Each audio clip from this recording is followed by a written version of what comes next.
You know, when we talk to people, we say, what made your family life sweet? Nobody ever mentions expensive presents. Nobody ever mentions a computer or a bike with 30 gears. You know, they normally begin the sentence with these two words: we always. And they'll talk about some silly tradition they did when they were kids. We always did this on a Sunday. We always had fish and chips on a Friday. And you may not have a lot of money, but you can create the most incredible memories for your kids.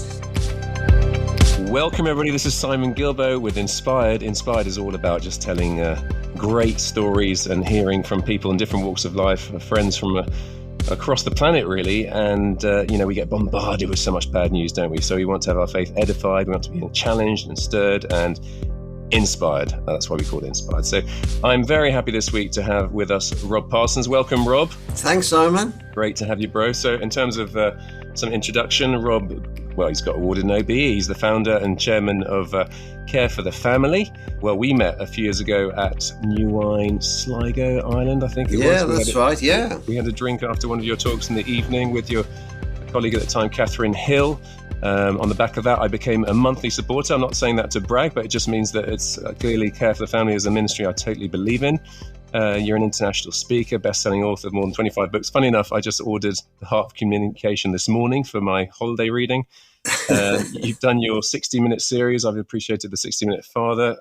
You've done a book on teenagers, and I'm right in the thick of it right now. So we've got that one. You got your best-selling The Heart of Success, all sorts of stuff. And I know you've spoken across the world to into the millions, I think. And you're married to Diane. You've got 2 children, 5 grandchildren. So that'll do by means of introduction. I'm looking forward to unpacking some of your background, your life, and your faith journey. So listen, let's go for it. Tell us a bit about your childhood. Well, I was brought up in Cardiff in Wales, United Kingdom. Dad was a postman, Mum was an office cleaner. We didn't have an inside toilet. We didn't have running hot water. We didn't have a bathroom. We didn't even have toilet paper, Simon. Wow. Even now, I can't look at a copy of our local newspaper without a million memories coming flooding back. But so we didn't have much money, but my memories of that home were of love and security. My dad was not a very emotional man. He didn't ever tell me he loved me. He never hugged me. He used to say a father for discipline, a mother for love. But my mother told me 50 times a day she loved me. Oh. But it was a secure home, and I was very grateful for it. Yeah. Right. And any church background? Did your parents take you to church? Do you know, my mum and dad didn't go to church at all, but on the corner of my street was a little gospel hall, little Brethren Assembly. And one day, Miss Williams, the Sunday school teacher from that church, she was a tiny lady, and she never had children of her own. She never married, but boy, she loved kids. And one day she knocked on every door in our street and asked the adult that opened that door the same question: would any boys or girls like to come to Sunday school? My mother said he'd like to go.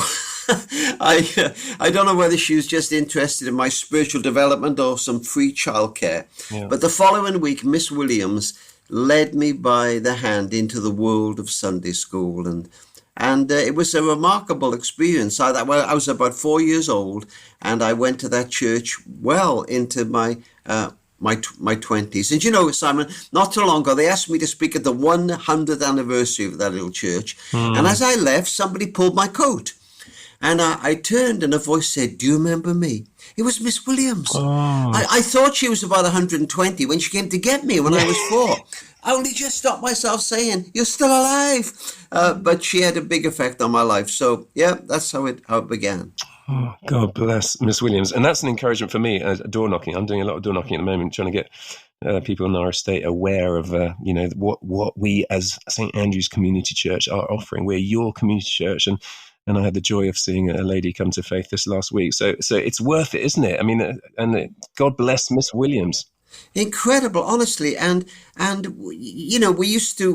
wasn't any good at school academically. I'll perhaps tell you about that a bit later on. But boy, Miss Williams made you feel special. Mm. We loved her for two reasons, Simon. We loved her because when you turned up for class, she gave you a little coloured sticker that you put in a book. They were things like Jesus walking on the water or the feeding of the 5,000, and we used to swap these. We'd swap a rare feed another 5,000 for a less rare Jesus walking on the water. Yeah. But we loved her for her story. She was a brilliant raconteur. Mm. Boy, and I think our favourite was David and Goliath because we all had a bully in school we'd like to see decapitated. Yeah. But she was incredible. So yeah, big effect on my life, and just knocking on doors was the beginning of it all. Yeah. Mm. So, was there any sort of dramatic moment of conversion, or was it almost by osmosis listening to all these Bible stories? Well, do you know, we used to go to a camp once a year with that little church in the Gower in Wales, under canvas. And there I heard somebody talk about putting your faith in Christ. And I remember kneeling in a muddy field and giving my life to Christ. I was 12 years old. There were plenty of ups and downs after that, especially in the teenage years. But I think that's where it really began, Simon. And my life was changed a bit later on when I met an older guy from our church who kind of took me under his wing and mentored me a bit. So those were very, very significant moments. So, coming a bit further along, you did a degree, did you? Well, no. Well, what happened was, as I said, I was hopeless at school. I passed the 11 plus, but which was the grammar school.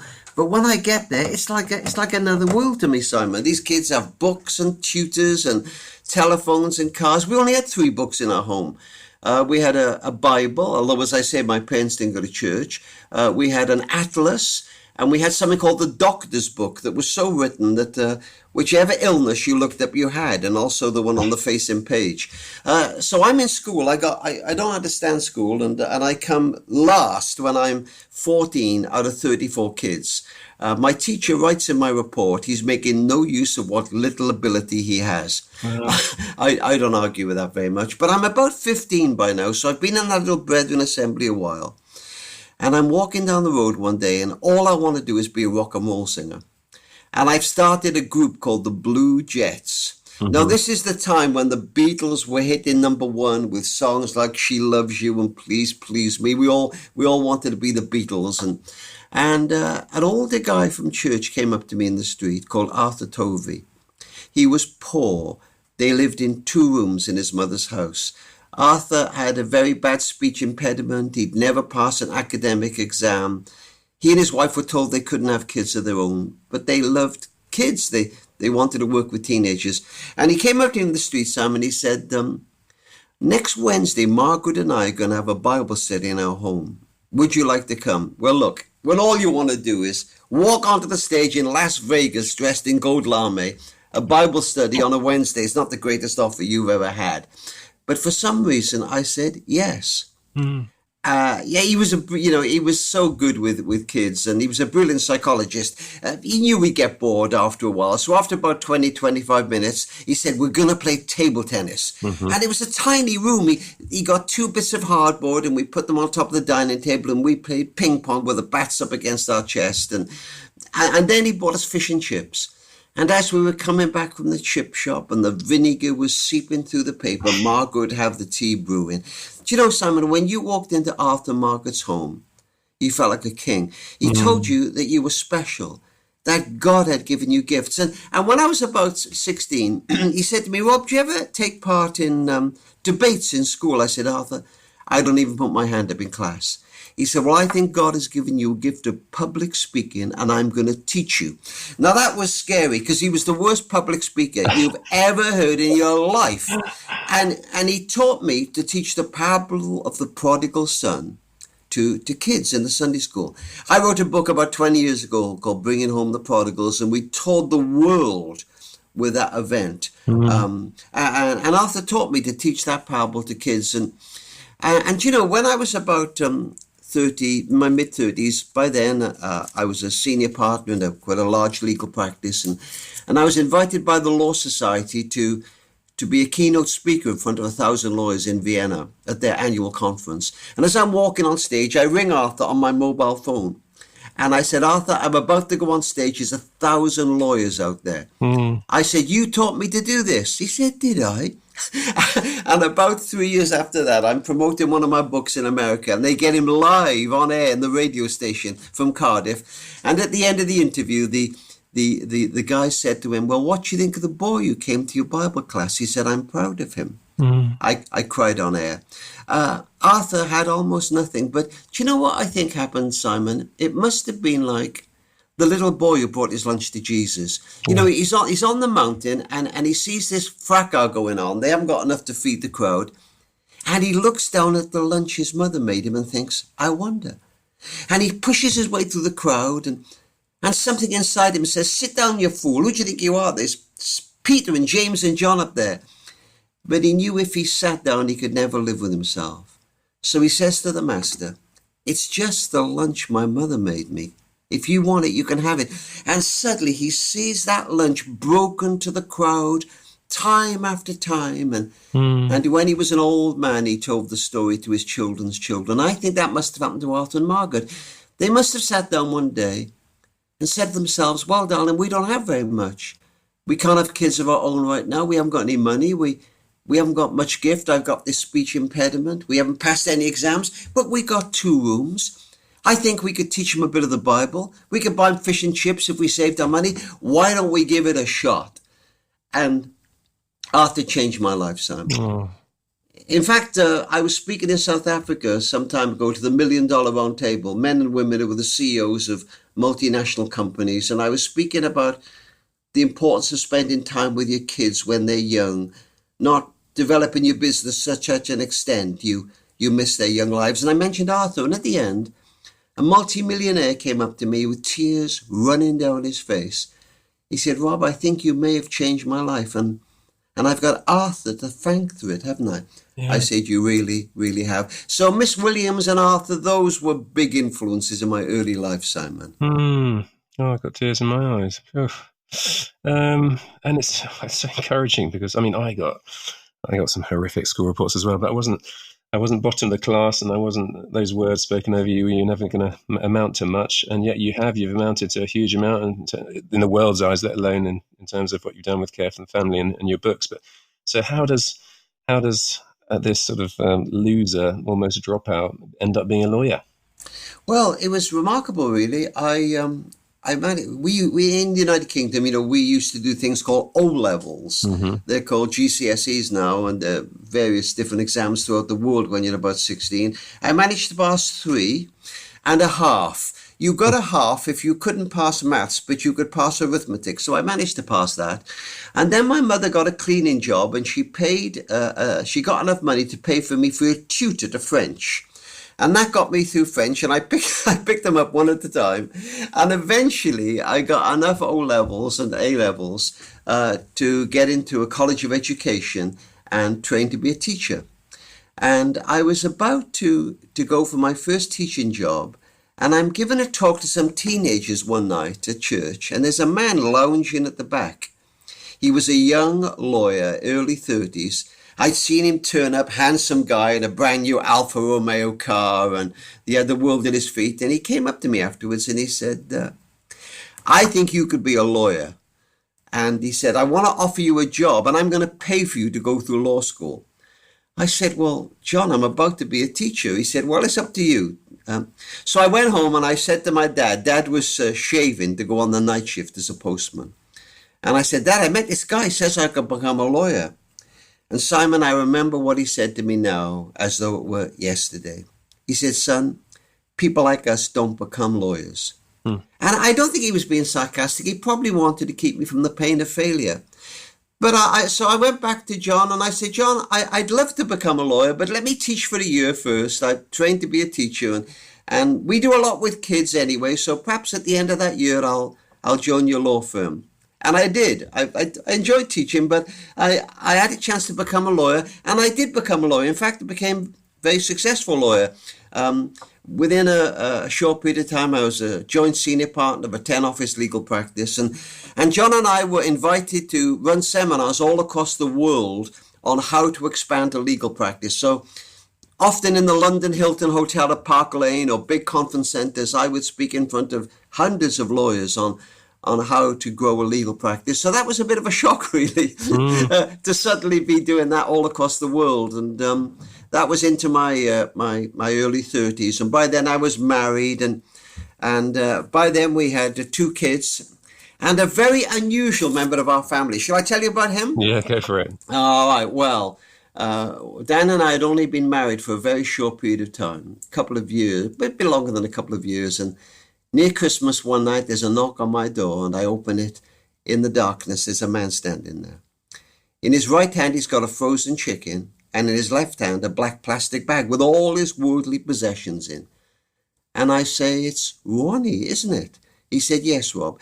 Ronnie used to come to our Sunday school when we were kids. He was in a care home. He never had a family of his own.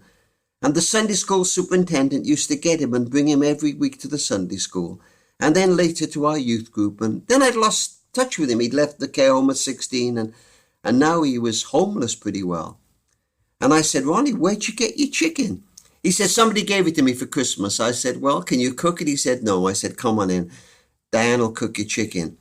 And he came in, and Diane and I invited him to stay that night with us, and he never left. He lived with us for 45 years. He was there before the kids came, and he was there after they left. And when he been with us a short while, he got a job as a dustman, a kind of trash collector. And I used to be in the law practice, and I used to drop him off at the dust yard, then go into the law practice. And Simon, I'd get home at night, and he'd be sat in a chair smiling. And I say, "Ronnie, I get home at night, you're always smiling. What amuses you so much?" He said, "Rob, when you take me to work in the mornings, the other men say, 'Who's that brings you to work in the fancy car?' And I say, 'Oh, that's my lawyer.'" I've thought a lot about that. I don't think he was proud of being taken to work by a lawyer. Do you know what I think it was, Simon? He never had a mother say, when he went to first day of school, "How'd it go today, son?" Never had a dad say, as he came home from the big school when he was 11, "How'd you get on today?" And now he's a man, and suddenly somebody's at the gate. And we all need somebody at the gate. So life in our family was unusual.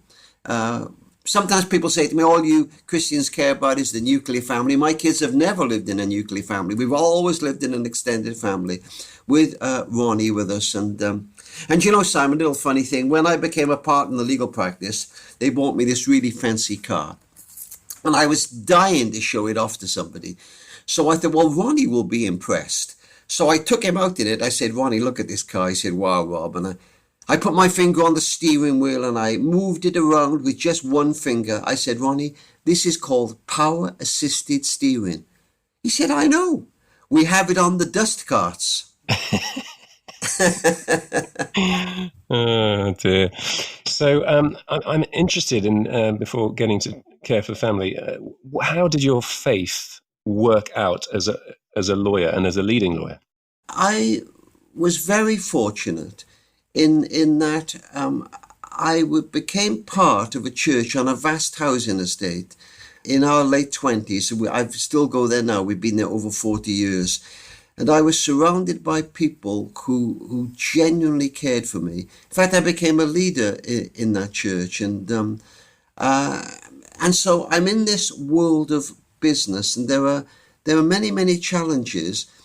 But one thing I learned, here's a strange thing, and I don't understand it. My mother didn't go to church, but she taught me to pray. And I can remember her kneeling down with me one night and saying, "Rob, this is how you pray. Our Father, who art in heaven." And one thing I've done for almost all my life, and I say almost because there was a short period where I kind of stopped doing it and I missed it, but almost all my life I've prayed and spent time at the beginning of each day and asked for God's help and wisdom. You know, we think we're clever and we're bright, but we desperately need that. And I think there were many, many challenges in law and in life. At the time, I was very busy. Diane became quite ill after the birth of our first son. She experienced a radical attack on her immune system. Her immune system practically crashed.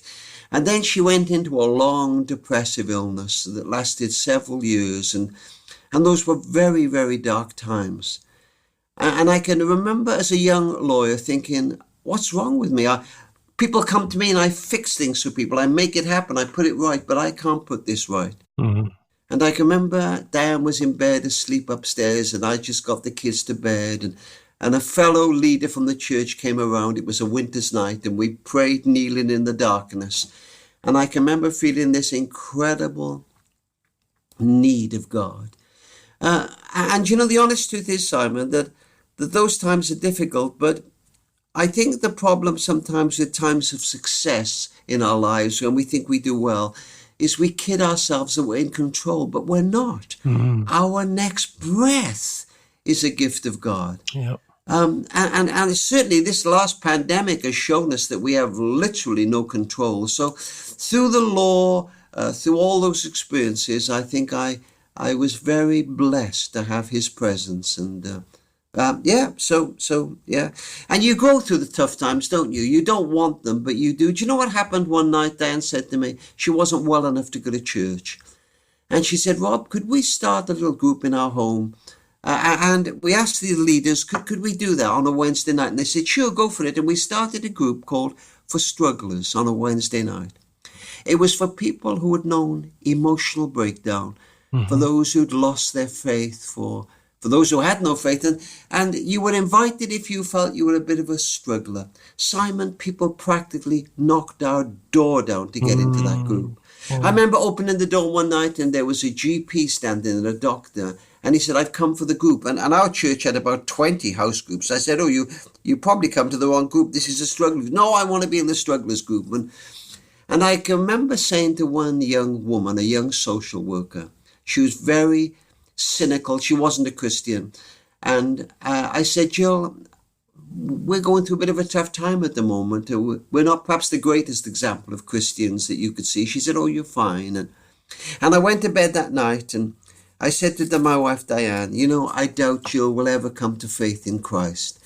And about an hour later, it was late, perhaps about 11:30, my phone went by the side of my bed.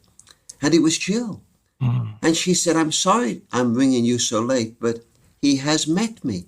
I said, what do you mean? She said, well, I was driving home across the mountain. I was on my own in the car, and I suddenly felt his presence. I felt this incredible sense of forgiveness towards my family. She said, my heart is physically hurting. She said, will it be like this tomorrow? I said, I don't know. You're very fortunate. It's never happened to me.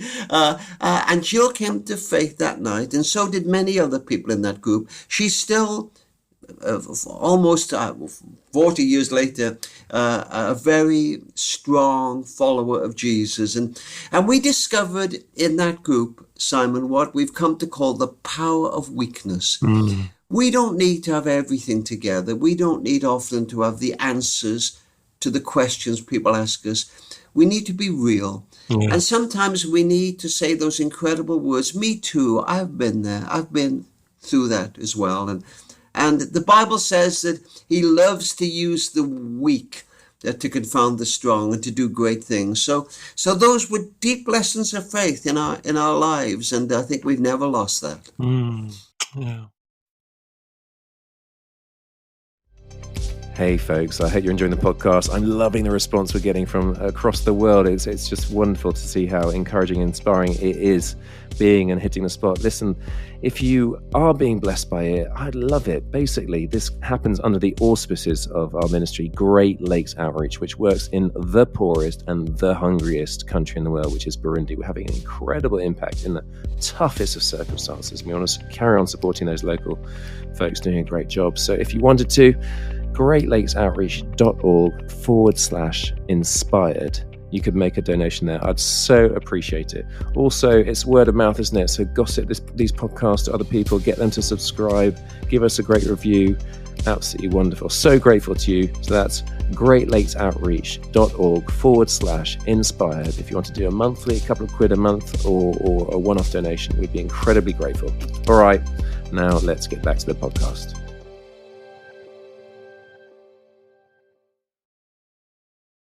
So what made you leave the successful legal practice and set up Care for the Family? Well, then I was taken already, by the time I was mid to late 30s, I was taking a day off the week from the legal practice to be involved in this church on this vast housing estate. It was a housing estate of 30,000 people. We'd put up a barn practically. It's the ugliest building in Christendom, what it used to be. We've got a new well-being centre added to the front of it. We're very posh in the last year or so, but it was an ugly old building. But I was involved in that church, quite a large church, a growing church, 200 or 300 people, pretty big for Wales. And I was involved in that, and I saw the incredible need in that community. And I'd learned lessons from Dan and I's life together. And you know what? I also realized that there were lots of charities that came along to the bottom of the cliff, and they helped put families together when they were broken, and they did a great job. But I realized there weren't many charities putting fences at the top of the cliff. And I wanted to help families in deep trouble, but I also wanted to help families think about bringing up teenagers when their kids were 8, 9, and 10. To think about marriage before they were married, and to realize that tough times hit every home, and take time to build strength in while you can, while the sun is shining. And basically I was doing pretty well, but I thought, well, am I going to go on just building up a load of money, or can we do something else? And the bit of success I'd had allowed me to take quite a radical decision, leave the legal practice. We had enough to keep us going for quite a number of years without taking any salary from the charity. And so we began. So one minute I'm in a big legal practice, and if I ask for a cup of coffee, they bring me one. And the next I'm in this one room, and I sticking my own stamps on, and nobody's returning my phone calls. And I'm thinking, wow, this is a bit different. But that's how Care for the Family began. And of course, Diane was remarkable in all that with me. And you've got gazillions of stories, haven't you, to share? But give us your most heartwarming, impacting stories that you think would benefit us. Oh, I've seen some, as you say, many stories down the years. I think of a woman who came to one of our very first marriage seminars, and she wrote to me afterwards. She said, "This seminar was our last hope. My husband had an affair. I couldn't forgive him no matter how sorry he said he was. We've been married for 14 years. She said, but we came to hear you today, and we heard you talk about forgiveness and about God's forgiveness. And I thought, well, if possible, I want my kids to have a mother and a father. And Simon, I know that's not always possible, but this woman thought, I'm going to give it another shot.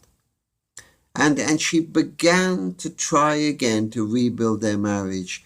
She said to me, you made us smile, and we cried together. And she said, we're going to try again. And she wrote a PS at the bottom of that letter, here's to the next 14 years. And about 10 years after that, she sent me a photograph. It was her and her husband and 2 teenage kids smiling out of this photograph. And I got my team together and I said, you know what? You may not believe this, but trust me, I mean it. I'd have done it all the traveling, all the books, all the speaking, to see these 2 kids with their mum and dad. I know it's not always possible. I understand that. But I'd have done it all for that. And then recently I got an invite to their 40th wedding anniversary. Wow. So these are amazing things, aren't they? And we've seen a lot of that down the years. I wrote one book. I tell you, I wrote a book some years ago called The 60-Minute Father.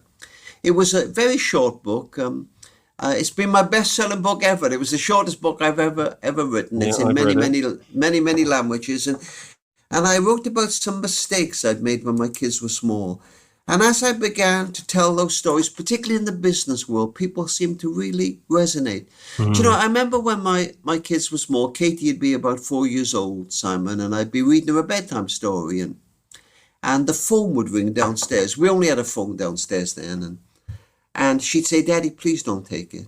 I'd say, kid, I'll be back in a moment. And I'd rush downstairs, take those stairs two at a time. And I'd take that phone call. Then I'd make another phone call, then another one, then another one. And then suddenly I'd realize that I'd not finished the bedtime story. And I rushed back upstairs. And the light would still be on. And the book would be on the pillow by her head at the page where we'd finished reading. But little eyes had fought to stay awake as long as they possibly could. And you know what, Simon, I don't understand about that. And I don't say this to impress your audience, but I've had an interesting life. I've been a lawyer of a big law practice. I've been involved in murder trials. I've written, I think, almost 30 books. I've lectured all over the world. All those things have involved me having thousands of business calls. I get them today. They're almost all described as urgent. Ring her back by 2:30. Ring this one. This one's urgent. Do you know something? I can't remember one. Not one. That couldn't have waited 10 minutes while I finished the bedtime story.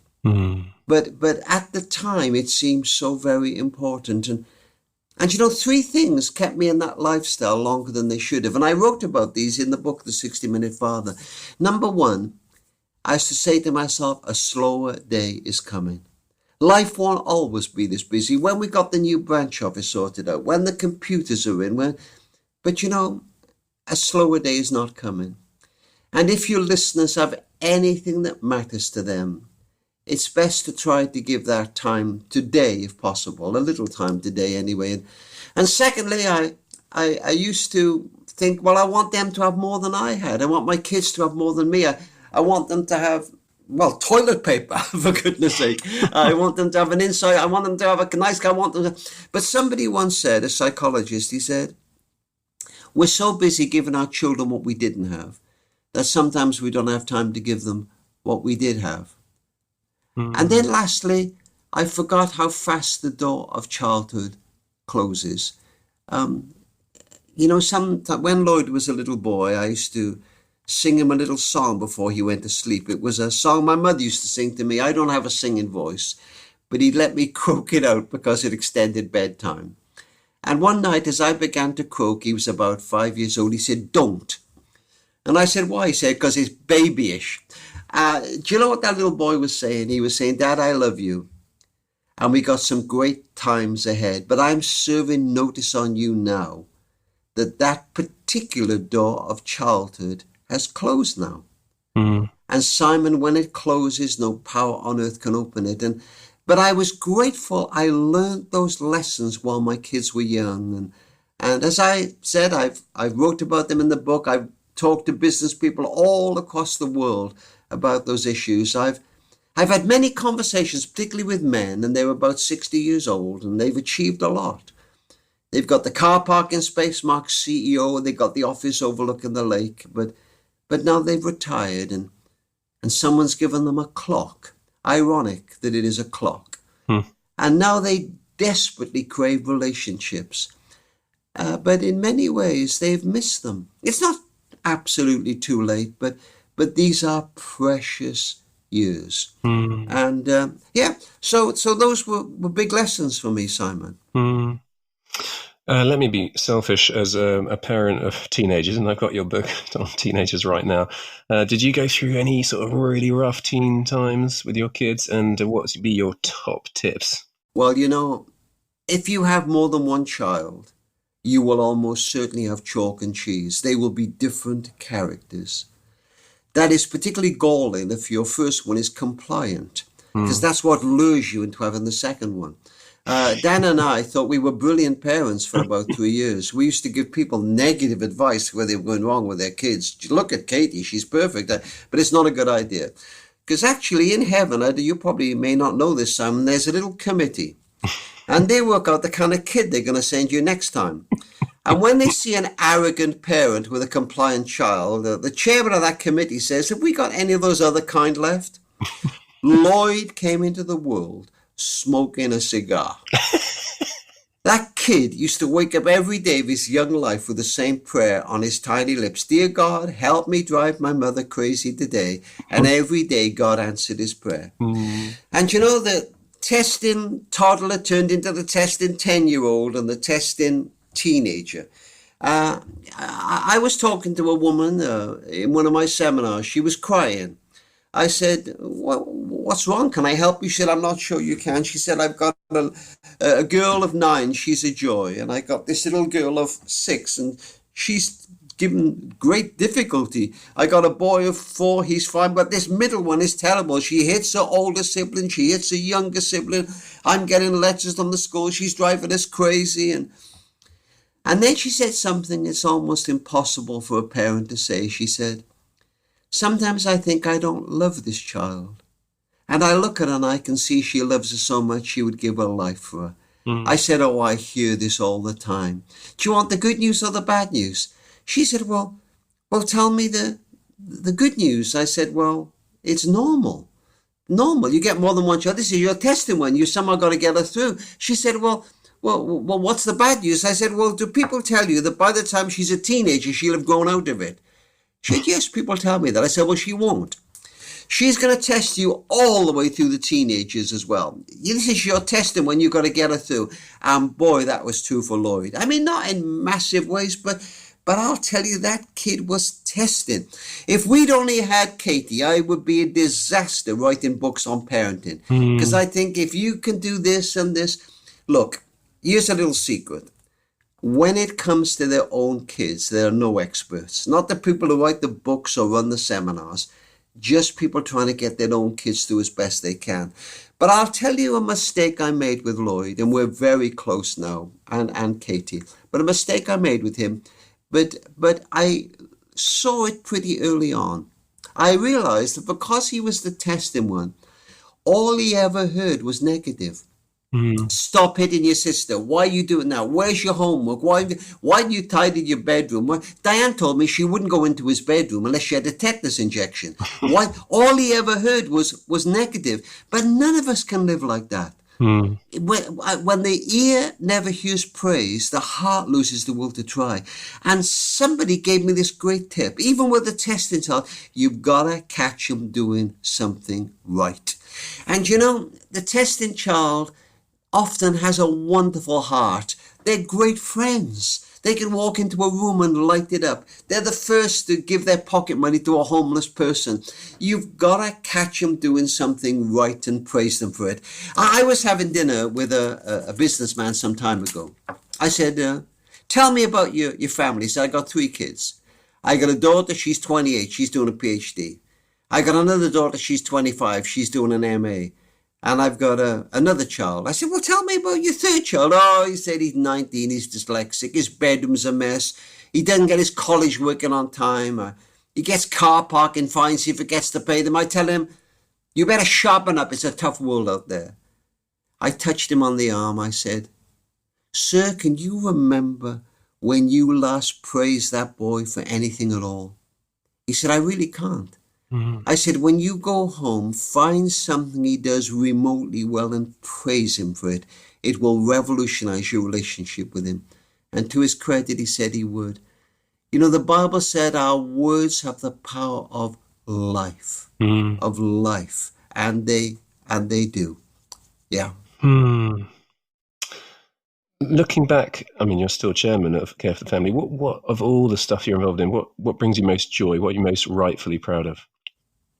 I think I love our work with single parents. We do a lot with single parents. Most single parents would agree, if possible, it's best for a child to have a mum and a dad. It's hard bringing up kids, but it's not always possible. And so often single parents go through such tough times. You know, you and I have talked about the teenagers, but a single parent might be going through a tough time and they really don't know whether it's just the normal things that teens go through, or some say, is it because I'm a single parent? And we run subsidized holidays for single parents. We try and get alongside single parents. The thing I love to say to single parents is this, because often they don't have a lot of money. The poorest parents can give the best gifts. You know, when we talk to people and they're grown and we say, what made your family life sweet? Nobody ever mentions expensive presents. Nobody ever mentions a computer or a bike with 30 gears. You know, they normally begin the sentence with these 2 words. We always. And they'll talk about some silly tradition they did when they were kids. We always did this on a Sunday. We always had fish and chips on a Friday. And I say to single parents, you may not have a lot of money, but you can create the most incredible memories for your kids. Do you know, when my kids were young, do you know what they used to love to do? Once a week, they would bring their mattresses on a weekend from their bedrooms into our bedroom, and they would sleep on our bedroom floor. They called it a family night. And once a month, we would all drag our mattresses downstairs and we'd sleep on the living room floor. We'd listen to story tapes and we'd eat chocolate and the fire would be going. And we called that a super family night.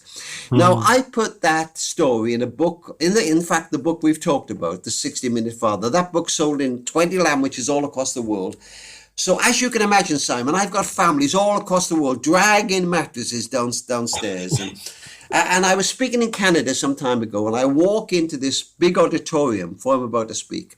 And the guy says to me, are you Rob Parsons? I said, I am. He said, well, we did the whole super family night thing.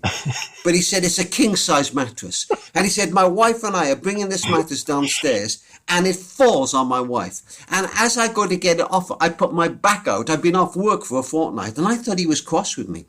And then he smiled, and he said, but it was worth it. Oh. And you know, I love that. Our kids remember those simple things. Do you know, we were doing some stuff with single parents, and a single parent told me a lovely story. She said she was going to one of our single parent groups, and the leader talked about how important it is for families to eat together. A lot of families don't eat together now and have the mobile phones off. And incidentally, Simon, parents are 10 times worse on mobile phones than kids. So if we want to do something about that, we ought to turn our phones off when we're with our kids, and when we watch the television program with them, actually watch it with them. We saw a really sad thing the other day. It was a little girl running out of school. She had a painting to show her mother. She's about 6 years old, but her mother was too busy on her phone to look at it. And that's sad, isn't it? Anyway, this leader was talking about how important it is for families to eat together. And this single parent mum said, we don't have a table and chairs. And the leader said, well, why don't you just put a blanket on the floor, perhaps even just once or twice a week, and sit around that and eat your meal like that? And she said, well, that's a great idea. But on the way back from the class, she passed an old second-hand shop, and in the window was a table and 4 chairs. And she went in and she asked how much it was, and the guy allowed her to put a few pounds off it every week. And so every week when she came to the class, she paid a little money off it. And eventually, I think after 6 or 7 weeks, she walked into the class and said, my table and chairs is being delivered tomorrow. What she didn't know was that all the other single parent mums knew what she was doing, and they'd been saving too. And they bought her a cutlery set, and a salt and pepper set, and some candles, and some serviettes. And she said that night we dined as kings. It's a lovely story, isn't it? Yeah. The sheer power of community being together. Yeah. Beautiful. We're coming towards an end time-wise, but I want to hear just a bit from your new book, From the Heart, talks about lessons you've learned from the hard times. Can you tell us a few of those? Yeah. Do you know, Simon, I think when we begin as Christians, we imagine that there's a deal between us and God. And the deal goes something like this. I will follow you, but you will look after me. I know I'm going to get flu and some little things, but no big things. No losing my job. No friends who die of cancer. No big breakup in relationships. But the honest truth is, Simon, there's no deal like that. The only deal is that he promises to be with us. When you walk through the waters, I will be with you. And what I discover often is that many Christians, when they go through tough times, they lose their faith. It's almost as if they say, if God loved me, why would he do this to me? Do you know, I remember some years ago, Dan and I were involved in speaking at one of our weekends for parents who have children with very challenging situations. Care for the Family had taken about 60 parents away. Some of these kids have emotional or physical challenges. Some are addicted to illegal drugs. And Dan and I were speaking somewhere else on the Friday night, and I joined them on the Saturday night, and I go in and there's 60 people there, and they got their backs to me. I slip in the back row. I got a message in my pocket. I'm about to speak to them, and they're singing a worship song. And suddenly the woman in front of me falls to her chair and begins to cry and then rushes out. And I went out after her. I said, "Are you okay?" She said, "You're Rob, aren't you?" I said, "I am." She said, "Well, it was kind of you to come after me." I said, "What's wrong?" She said, "Oh, my son was a drug addict and the dealers caught him and set him on fire." And she said eventually he was asked to give evidence in court against them, and I begged him not to, but he insisted that he would, but he didn't turn up in court, and the police came looking for him, and she said, "I went looking for him and I found him dead in a squat.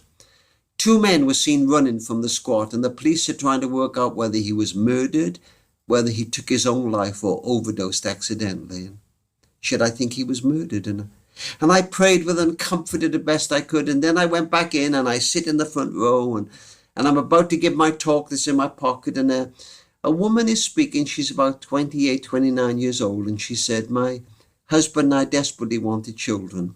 And then I became pregnant. But then my husband contracted cancer and he died. When my little girl was born, she had Down syndrome. She's 6 years old now. And she said, the other day I'm in the garden at my home and I'm praying with a friend from church who's ill. And suddenly my little girl comes out and she puts one hand on my friend's arm and another hand in the air. And she begins to pray for my friend to be well." And Simon, I am sat there and I'm thinking, what on earth can I say to these people? The message I prepared didn't look anything like as great as when I prepared it. And then it came to me. And this is what I said to them when I stood up. I said, "Some of you have disabled children, don't you?" And they nodded. "But you love them anyway, don't you?" And they nodded again. And I think they thought I was about to say, "That's how God loves you. He loves you anyway." But I didn't say that. I said, "That's how you love God. You don't love God because everything in the garden is rosy. Life's hard for you at the moment. You love him anyway. And you may feel that your faith is sometimes weak or poor, but do you see how precious that is to God, to love him against the odds? I hear Christians say, "God's blessed my home, my business, my church. Isn't God good?" Yes. Enjoy those times. But that's not the test. The test is when you say with an old prophet, "Though the fig tree shall not blossom, and there be no fruit on the vine, and the produce of the olive fail, and there are no sheep in the stall, still will I rejoice in you." They start crying, I'm crying, we're all crying. And you know, some years after that, I was speaking at a very big conference, New Wine or Spring Harvest or something, and I'm going down, I told that story from the stage, and as I'm going down the aisle, a woman comes up to me with a teenage girl with Down syndrome, and it's this girl. And I hug her, and I say, "I've told your story all over the world." But Simon, you asked me what hard lessons I've learned. That was a hard lesson. That sometimes you don't get the answer to every prayer you want. God doesn't sometimes give you everything you want. It was true even of the Lord Jesus, who prayed, "Father, if it's possible, let this cup pass from me." And just an hour later, he said to his disciples, "The cup that the Father's given me, I must drink it." But knowing God is knowing him with us in those times. Those are deep lessons. Yeah.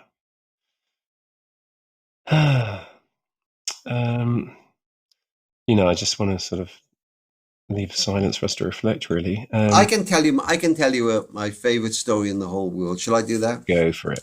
Okay. Sometimes people say to me, "Simon, Rob, you tell so many stories. What's your favorite story?" I think it's this one. It's of a little boy whose parents owned one of the very first telephones.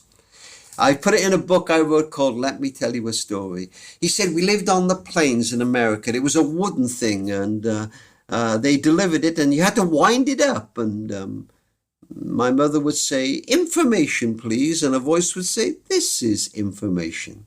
And information, please, would tell them the time or get them a number or even prophesy the weather. And he said, one day when I was 9 years old, my parents were out and I banged my thumb with a hammer. He said there was no point crying because there was nobody in. And then I remembered the telephone. And I got a little stool and I stood on it. And I wound up the telephone and I said, information, please. And a voice said, this is information. And I said, I banged my thumb. And information, please said, is your mummy in? No. Is your daddy in? No. Is it bleeding? No. Could you get to the ice box? Yes. Hold some ice against it. He said it worked. He said after that I rang information please for anything. Information please help with my geography homework. She told me where Philadelphia is. Information please taught me to spell disappear. And when my pet canary died, I cried and said, why would God make anything that can sing so beautifully and let it die? Information please said, Paul, you must always remember there are other worlds to sing in. And then my parents moved to New York City and I was out of her area. And anyway, I didn't believe information please could live in this new plastic phone, and I never rang her again till I was 24 years old. And I flew into my old town and I'm in the airport lounge. And I look at the telephone and think, I wonder. And I dial and I say, information please. And a voice says, this is information. And I said, could you teach me to spell disappear? And she said, I expect that thumb is better by now. And I said, oh, do you realize what you meant to me? She said, do you realize what you meant to me? We couldn't have children of our own. I used to love it when you rang me. Now, remember to ring me. My name's Sally, and I'm very old. I only come in a couple of times a week, but try and get me when you're in my area. And he said, I promised her, and often I would get her and we would talk. And then one day, I rang and I said, information, please. And a different voice said, this is information. And I said, could I speak to Sally? And the lady said, sir, I'm sorry. Sally died a couple of weeks ago. She was very old. She only came in occasion. Oh, I'm sorry to trouble you. No, wait. Is your name Paul? Why, yes, it is. Well, Paul, Sally said, if you happen to ring, we must be sure to give you this message. Paul, you must always remember there are other worlds to sing in. And I think, Simon, we have to live our lives giving all we can to this life and what we see here, but we also have to keep our eyes on that other world. The Bible puts it like this, so we do not lose heart. Though outwardly we are wasting away, inwardly we are being renewed day by day. For our light into momentary trouble is achieving for us a glory that far outweighs them all. So we fix our eyes not on what is seen, but what is unseen. For what is seen is temporary, but what is unseen will last forever. Amen. Well, you can hear my snottiness. I'm crying. I suspect a number of people listening. The gift of storytelling, and you've got an anointed ministry, brother. Listen, I did have some other questions, but we'll call it a day there. That's a great. Sure, you got enough? You got enough? Yeah, that's wonderful. It's all been gold. It's been fantastic. On your behalf, I'd love to promote, guys, a website and a ministry to check out, careforthefamily.org.uk. Rob's written nearly 30 books. Your latest, is it From the Heart? Yeah, the new book is called From the Heart, an honest look at life and faith, where I talk about 50 different subjects that have really affected me, including disappointment with ourselves, disappointment with others sometimes, and even sometimes, occasionally, disappointment with God. But I talk about 50 things. It's called From the Heart, an honest look at life and faith, published by Hodder. Brilliant. Well, I'm sure a lot of people want to read that and other books. As I said, I've got the teenagers on right now, and Yeah. standrewsbookshop.co.uk. We want to support those guys. But Rob Parsons, thank you so much for your time. It's been superb. Simon, great to talk to you. Thanks a lot. Bye-bye. Wonderful. Guys, I trust you've been moved and stirred and encouraged and inspired, and it's done what it says on the tin. Listen, I'd love it if you gossiped and shared this podcast with as many of your mates as possible to bless them. If you could give us a great review on iTunes, Spotify, it just means more people through the algorithm get sent this, and more people will get blessed in the process. If you want to be in touch with me, simongilbert.com or any of the social media platforms. But in the meantime, have a great week. Next week, we'll have another fantastic guest. But God bless you in the meantime, and toodaloo.